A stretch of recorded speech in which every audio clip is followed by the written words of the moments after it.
This really sucks. Like, don't get me wrong, I love Hogwarts Legacy. I think it's one of the best open worlds in recent years. More than 50 hours in and I'm still finding new ways to take out enemies. But the best content in the game can't be played by the majority of the audience. And that is a huge bummer. PlayStation players also have other gameplay advantages that totally add up over time. So I want to explain the situation, my feelings on it, and why this exclusive quest kind of feels like DLC already. So I time to go over, I will of course also tell you how to start the mission for if you are on PlayStation and why it sucks that you can't start it on other platforms. A like on the video would of course really help me out. Subscribe for way more Hogwarts Legacy content and let's go. When PlayStation announced their exclusive mission during a state of play with a pretty cool trailer, not gonna lie, also one that doesn't give anything away, so I want to applaud them for that. Now, but back in September 2022, we of course had no idea what side missions in Hogwarts Legacy would look like, so I thought, okay, this is probably going to be similar to the many other quests we can complete, but boy was I wrong. Now, to be fair, when I think of exclusive missions, I immediately jump to Ubisoft games, as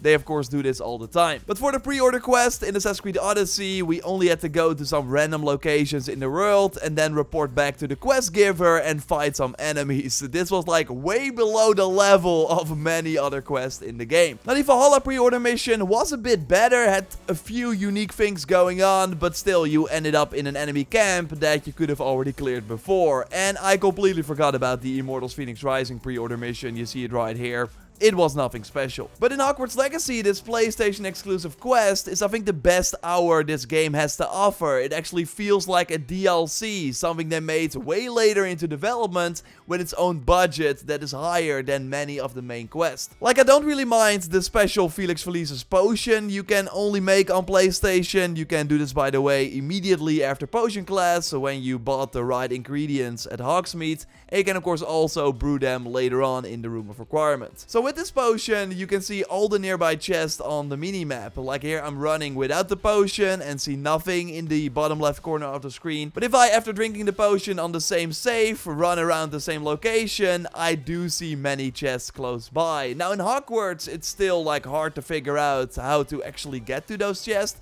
So it's not amazing, but it's still a big advantage PlayStation players have, because it is kind of nice in other regions of the game. And the Shopkeeper's cosmetic set is pretty cool too. I like the hat in particular. So this is one of the rewards from that special mission. There's another huge advantage that I will touch on in a moment. First, how do you actually go to this mission? How do you do it? So by following the main story, it will eventually turn winter in your game. And then you want to do 2 extra main quests. The one with Poppy that was also shown during preview sessions, and then you want to do your first class from Professor Weasley. If you then look at the Hogsmeade map, you will see this mission pop up called Minding Your Own Business. It looks like any other side quest, and also when going here, you will just see a house elf, nothing out of the ordinary. So she will ask you if you are interested in owning your own shop, but things are getting weird when you ask why the shop owner is selling it, because then she inhales and puts her hands before her mouth.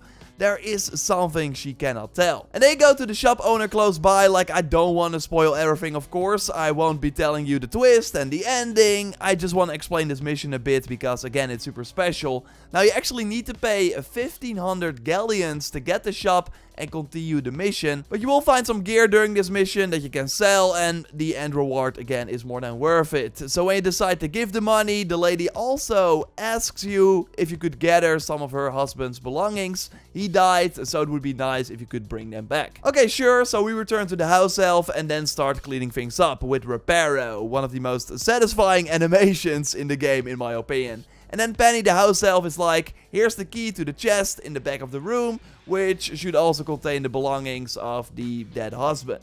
Okay, let's check it out. But yeah, as you already saw in the trailer, the chest actually ends up being an opening to an underground area. It's dark here, so I do Lumos, and what you immediately notice is that the spell effect looks way better here than in any of the other content in the game. Like, that's what you think Lumos would always look like, but no. If we compare it to a random cave from another side mission in the game, so also an instanced area, you see that it actually looks way worse. And correct me if I'm wrong, but I think it looks like this everywhere in the game. Only in the PlayStation exclusive mission you got this like way bigger light bulb type effect on the wand, which looks way better. But that is far from the most important thing. As you can see me fighting mannequins here, brand new enemies exclusive to this content. And also interesting is that the collections menu on PlayStation 5 has 2 more enemies than on Xbox and PC because of this mission. Again, I won't spoil everything, but there are some pretty nice boss fights in this quest as well. They are overall really embracing the horror theme. It already starts with some dark twist early on in the mission.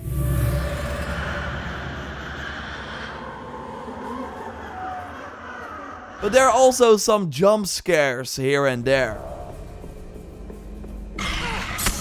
The level design is really brilliant. I got some PT vibes from this with ever-changing halls. You're sometimes running in circles. The entrance will suddenly disappear. There's flying furniture that you got to dodge. Like, there's no side quest that comes close to this. And trust me, I've only shown you just a small part. There is way more. And there's one more thing that I want to show you to really prove my point that it's super sad that this is behind an exclusivity wall. That millions of people can't play this for another year. Not to mention the shop that you unlock after completing the mission, where you can sell all your gear for 10% more money versus all the other vendors in the game. So legendary items give you 220 instead of 200, which totally adds up over time. The shop also has a legendary chest that only PlayStation players can access. Now, to be fair though, in the end, that stuff doesn't really matter. It just mostly sucks that Sony locked other platforms out of the best mission in the game. Although, I want to briefly play devil's advocate here for 1 second, like we don't know if this mission would have existed without this PlayStation deal. It's really in a league of its own in terms of quality compared to the other side content. If this was always intended to be there, then why are there not other optional missions with the same production value? Maybe Avalanche could only make this because Sony gave them a bigger budget in an attempt to get something truly special for their console. Like, at the end of the day, it's of course a business move, and while I don't like the nature of it,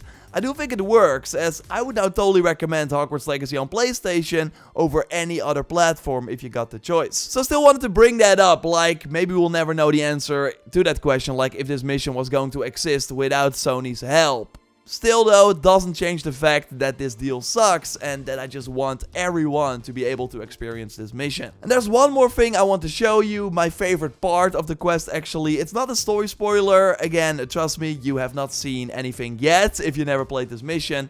But I still want to give you the small spoiler warning for if you don't want to see anything else. So if you're leaving now, don't forget to subscribe for way more Hogwarts Legacy content like this. And if you still are with me, a small spoiler warning. There is namely a living chess puzzle in this mission and it looks absolutely amazing. So the idea here is that you have to cross the board without dying, and you die by standing on a tile that would get captured by one of the pieces. So it doesn't only look really cool, but it's a very clever puzzle as well. Now, I do think that Revelio reveals a bit too much here, but I still really enjoyed it. It's a very iconic thing, of course, in the Harry Potter series, and it's just sad that it's now only in an exclusive mission. Again, subscribe for way more Hogwarts Legacy videos, leave a like if you liked it, and check out my previous video on all the Hogwarts houses and their differences, because there are quite a lot, by clicking on the screen. I will speak to you soon. Goodbye.